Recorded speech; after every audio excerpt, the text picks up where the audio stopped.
Welcome to the Art Lady home. Today I'm going to show you the difference between a key lime and a regular lime. And this is actually a picture of my key lime tree.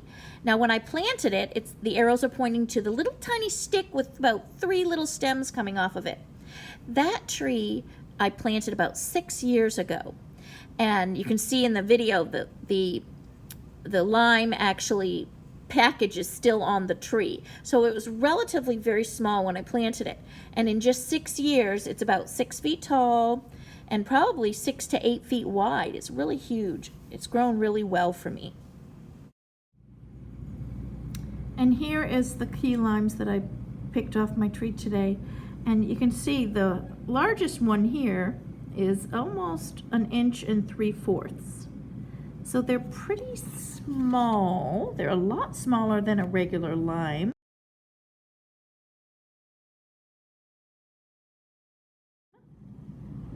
And when you pick them, you want them to have the yellow on them here for the sweeter.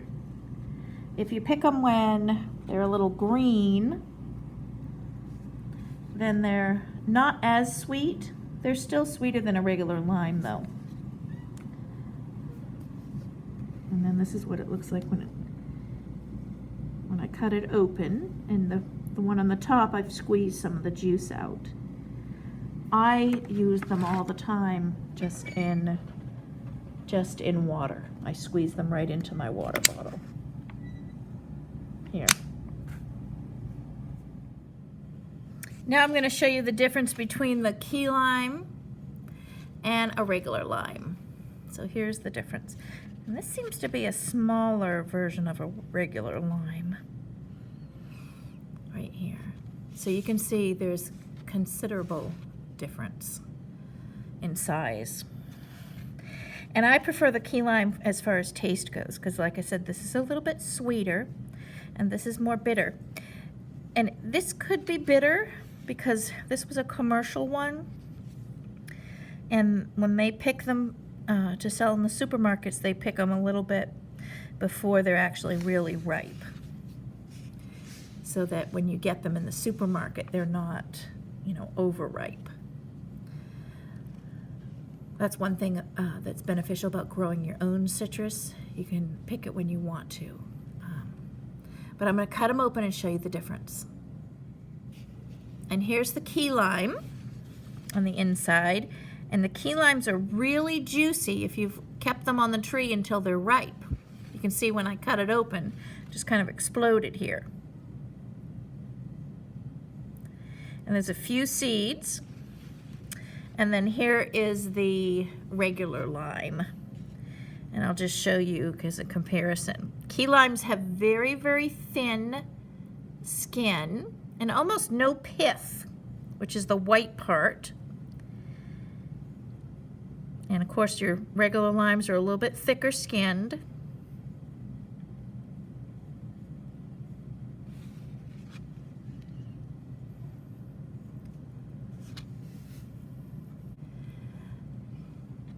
When I'm comparing the two flavors, they're both very tart.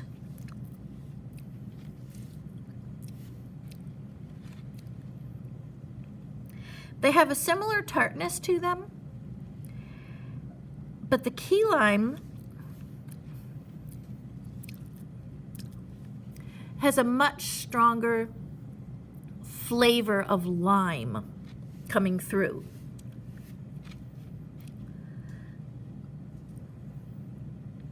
It's packed with more of that lime flavor, whereas the regular lime, I almost experience more tartness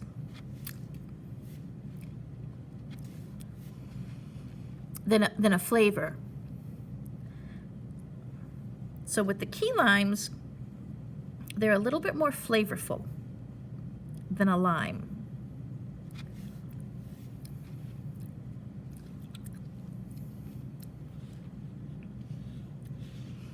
Almost similar in taste, but this one's more flavorful as far as a lime flavor goes. And in some of my key limes, this one seems to be a more tartar than what I usually get. but some of my key limes are very sweet. When I add the limes to my drinks, because I usually put them in water bottles, I do like the key limes better. It makes the water a little bit sweeter than the regular limes, but I do love both of them. So that's the difference between your key limes. They're a little bit more flavorful than a regular lime. They're both very tart. You know, makes you want to kind of pucker.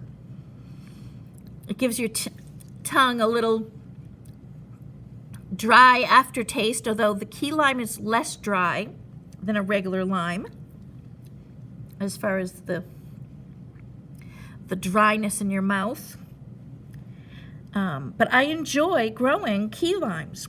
And the benefits of the key lime is that I can have key limes virtually year-round on my tree. They don't just go into the season. You know, usually in the winter months is when or winter towards spring in zone 9 is when I harvest my grapefruits. I still have grapefruits on my tree right now, but with key limes, I can actually get the key limes year-round. They're on that tree pretty much every month of the year, and they have a continual flower and a repeat. So I really love the key limes. And what I do is when I have an abundance, because there's one time in the season that you have an abundance of them, I pick them, I juice them, and I put them in little mini freezer bags, and I measured it out. I believe it's about a cup, between 3/4 of a cup and a cup that I use for my key lime pies. And I use, and when you make a key lime pie, it's about 15 key limes to a pie. So if you're using key limes versus limes for making things, you know, obviously you need more key limes. And when I planted this, I planted it, I raised the bed up from the grass area, and I surrounded it with mushroom compost. And then I put the stones around it, and then dug a little bit of hole in the ground and stuck it in. But the root ball was raised up off the ground, and then approximately 3 feet from the base was mushroom compost. So that's how I planted this. And basically over the years I really haven't done much to it. And of course when I first planted it, it got some good water. This year I am going to fertilize it really good because the leaves are starting to turn a little bit yellow. But basically I haven't really fertilized much since I planted it. Just odds and ends, garden manure, that kind of thing. A little bit of granular organic food. That's about it. And it has produced year-round and flowered year-round and produced these amazing little key limes. There's one right here. And when you pick a key lime, you want to wait for it to turn a little bit of yellow. That'll take out a little bit of the bite from the lime and make it a little bit sweeter. And I have harvested them when they were green, and they're still delicious to put in pies, but if you wait a little bit longer, they're a little bit sweeter.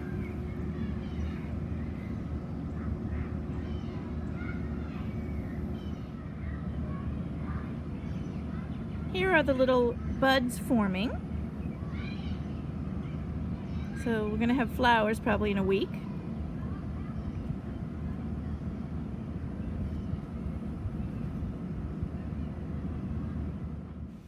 And there you have the difference between a lime and a key lime. Don't forget to subscribe.